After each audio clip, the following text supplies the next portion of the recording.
Olá pessoal, tudo bem? Me chamo Hudson e juntamente com Ângela e com Yara somos do curso de pós-graduação em Ensino de Ciências Naturais e Matemática. Vamos apresentar a aula Estrutura da Visão. Vamos começar falando de fotorreceptores e como esses fotorreceptores evoluíram com o passar dos tempos. Os fotorreceptores formam uma variedade de sistemas visuais, variando de simples a complexos. Podemos encontrar estruturas bilaterais, como os ocelos, a olhos compostos nos artrópodes, que lhe fornecem informações sobre padrões de luminosidade ou imagens de ambiente, até chegar em sistemas capazes de gerar imagens de câmera, como as que enxergamos. Os ocelos são pequenos olhos simples, que formam ao sistema nervoso sobre a intensidade e a direção da luz, mas não formam imagens.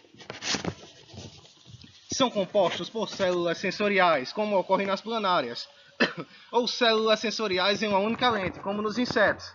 É interessante falar que no caso das planárias, os ocelos podem ser estimulados individualmente. Deste modo, o animal percebe para qual lado vem a luz e pode mudar a direção. Os olhos compostos são uma série de unidades, chamadas de omatídeos, cada uma delas com uma lente. As imagens formadas pelos omatídeos são unidas em um mosaico. Na extremidade de cada omatídeo está a córnea e logo abaixo o cone cristalino, que atuam como lentes para focalizar os raios luminosos para o rabdoma, que é o elemento fotossensível. A luz que é localizada sob a extremidade do rabdoma o atravessa, sofrendo reflexões internas nas suas paredes. A quantidade de omatídeos varia de algumas espécies de artrópodes. Os olhos dos cefalópodes possuem visão em câmara, mas de forma semelhante aos dos seres humanos. Apesar das semelhanças, os olhos dos cefalópodes evoluíram independentemente, ao contrário dos olhos humanos, que mudam a forma do cristalino para obter um foco preciso. Os cefalópodes localizam-se mexendo o cristalino para trás e para frente. Outra diferença é a utilidade da córnea nesses animais. Por viverem em um meio líquido, não precisam compensar a refração da luz quando esta passa do ar para o líquido, dentro do olho humano. Assim, a córnea contribui pouco a pouco para o foco, que é todo feito pelo cristalino. Vamos falar agora sobre o olho humano e como é formada a imagem. Antes de chegar à retina, o estímulo luminoso passa por diversas regiões do globo ocular. A parede do globo ocular é formada de fora para dentro por 3 câmaras. Esclerótica, que é a camada branca, cuja região anterior constitui a córnea. Coroide é a região pigmentar rica em vasos sanguíneos, garantindo a nutrição do olho. E retina, que apresenta 3 camadas de neurônios, sendo uma delas composta por cones e bastonetes, que são as células fotossensíveis. Para o estímulo luminoso atingir a retina, ela inicia seu trajeto pela córnea, passando pelo humor aquoso, líquido viscoso, onde está mergulhada a íris, também conhecida como menina do olho, que dá a cor aos olhos e a sua parte central está a pupila. A íris tem um feixe muscular, o esfíncter, que varia de acordo com a abertura da pupila, em função da intensidade luminosa. Atrás da pupila está a lente, também chamada de cristalino, sendo esta convergindo a imagem na retina de forma invertida, ou seja, de cabeça para baixo. Antes de chegar à retina, o feixe de luz passa por uma substância gelatinosa chamada de humor vítreo. A imagem nítida em foco só ocorre quando o feixe de luz incide em um ponto especial da retina, a fóvea, localizada no fundo do olho, no eixo do sistema de lentes. Nesse ponto, só existem cones, que com boa iluminação ambiental proporcionam uma visão normal. Como já falado, o feixe de luz é captado por 2 tipos de fotorreceptores, os cones e os bastonetes. Os cones são mais curtos e ambos formam uma pilha de discos que realizam os movimentos moleculares da fototransdução. As moléculas que absorvem seletivamente essa luz são os fotopigmentos. Nos bastonetes, o fotopigmento é a rodopsina, formada pela proteína opsina e por uma molécula pequena chamada de retinal, derivada da vitamina A. Por isso, dizemos que ela é importante para a visão. Na ausência de luz, uma forma não ativada do retinal fica ligada à opsina. Quando há incidência de luz, esse retinal modifica sua conformação e se desliga da opsina, onde esta também se modifica, sendo novamente captada e unida pelos fotorreceptores, quando volta-se ao seu estado de ausência de luz. Esse processo é importante para que o ser humano consiga adaptar-se evolutivamente a qualquer ambiente e detectar possíveis obstáculos à sua volta. Ondas e óptica geométrica. Vamos falar um pouco sobre ondas? As ondas são produzidas por cargas elétricas oscilantes. Essas cargas geram campos elétricos e magnéticos que se propagam no espaço, constituindo as ondas eletromagnéticas. São exemplos ondas de rádio, ondas de radar, ultravioleta, raio-x.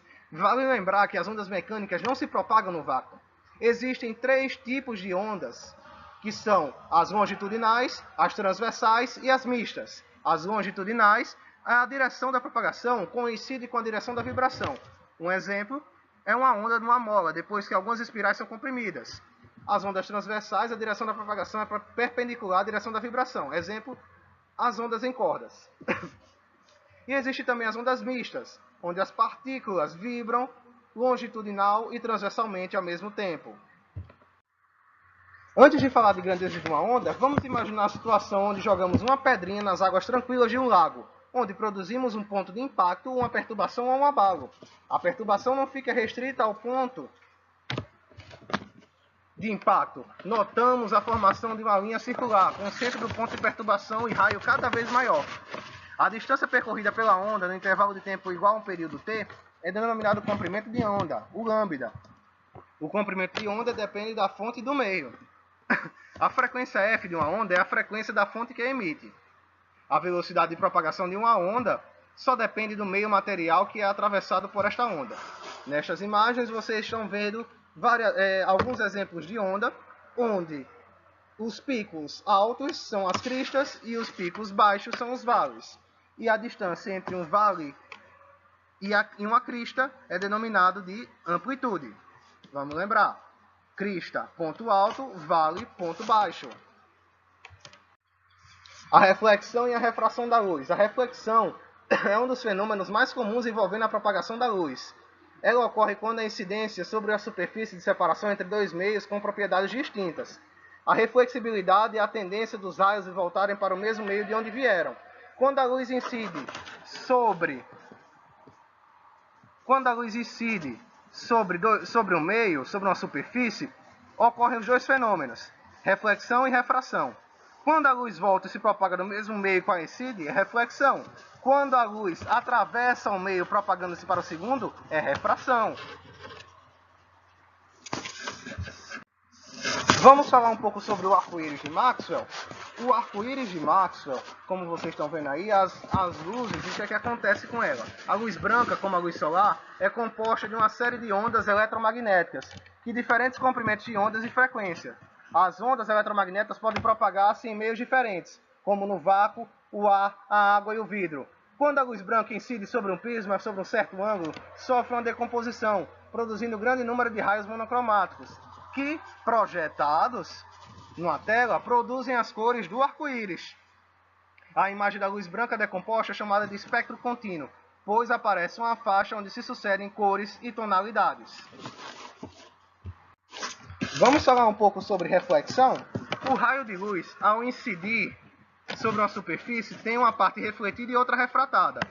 Podemos observar na figura que a luz incide sobre uma superfície de separação entre 2 meios, com um ângulo de incidência I. Uma parte dela atravessa a superfície e passa para um meio para outro, ou seja, é refratada com ângulo de refração R. E a outra parte retorna ao meio original. Quando a superfície é polida, no caso dos espelhos, a luz é totalmente refletida, ou seja, retorna ao meio de origem. Existem 2 meios de reflexão. A regular, que é uma superfície totalmente lisa, polida, e a reflexão difusa, quando a superfície é irregular. A refração consiste na mudança da velocidade de luz ao passar de um meio para o outro. Essa refração ela tem uma particularidade, porque para caracterizar os meios materiais existe o índice de refração, representado pela letra N, que é calculado da seguinte forma: N é igual a C sobre V, onde C é a velocidade de luz no vácuo, V é a velocidade de luz no meio material e N, o índice de refração. Aqui na imagem vemos alguns índices de refração bem conhecidos. Por exemplo, o vácuo é um meio de propagação perfeito, porque é exatamente 1. O ar não é tão perfeito assim, nas condições normais de temperatura e pressão, claro. Então, o índice de refração dela é 1,00029. O diamante é mais alto ainda, 2,42. Bom, gente, vamos falar um pouco sobre lentes. As lentes, como a gente já conhece, podem ser lentes de óculos, lentes de microscópio, lentes de lupa, lentes de telescópio, mas basicamente uma lente é um dispositivo feito de material homogêneo e transparente, no qual uma das superfícies é plana e a outra é esférica, e as duas superfícies são esféricas. Esse sistema óptico é constituído por três meios homogêneos transparentes, cujas superfícies plana ou esférica se separam, são denominadas de faces. Existem duas famílias de lentes, as lentes convergentes e as lentes divergentes. As lentes convergentes ou positivas é quando a parte do centro é mais espessa que as bordas, e podem ser de três tipos: biconvexas, plano-convexas ou côncavo-convexas. As lentes divergentes ou negativas é quando o centro é mais fino do que as bordas, e podem ser classificadas como bicôncavas, plano-côncavas ou convexo-côncavas. Aí a gente tem imagens de lentes convergentes e divergentes. Convergentes vai convergir os feixes de luz em um determinado ponto. E as divergentes, como o próprio nome diz, vai divergir esses feixes de luz. Vamos ao olho humano? Como nós vimos, a visão normal, o objeto ele é captado pelo globo ocular e a imagem é formada na retina. E a informação conduz para o cérebro via nervo óptico. Acontece que, em alguns casos, essa visão ela tem algumas perturbações. Por exemplo, a miopia. A miopia é a focalização da imagem antes desta chegar à retina. Isto é, os raios luminosos que incidem no olho refletido de objetos distantes tendem a formar sua imagem na frente da retina. A principal queixa do míope é a visão embaçada para longe, o que acaba exigindo maior esforço visual. A hipermetropia é a focalização da imagem depois da retina, isto é, os raios luminosos que incidem no olho refletido de objetos próximos tendem a formar sua imagem depois da retina. A ciência ainda não foi capaz de determinar as causas para a hipermetropia.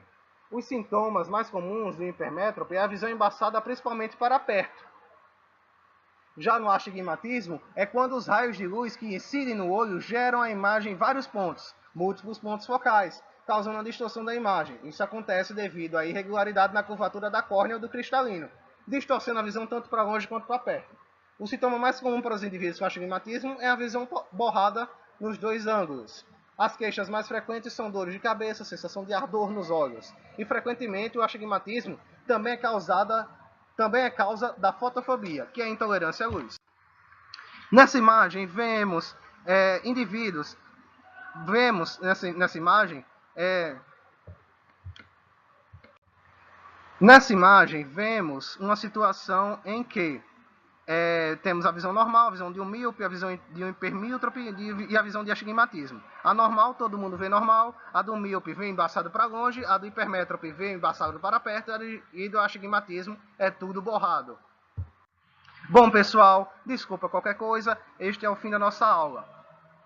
E então, espero vocês na atividade a ser realizada no dia 4 de abril de 2019. Até lá!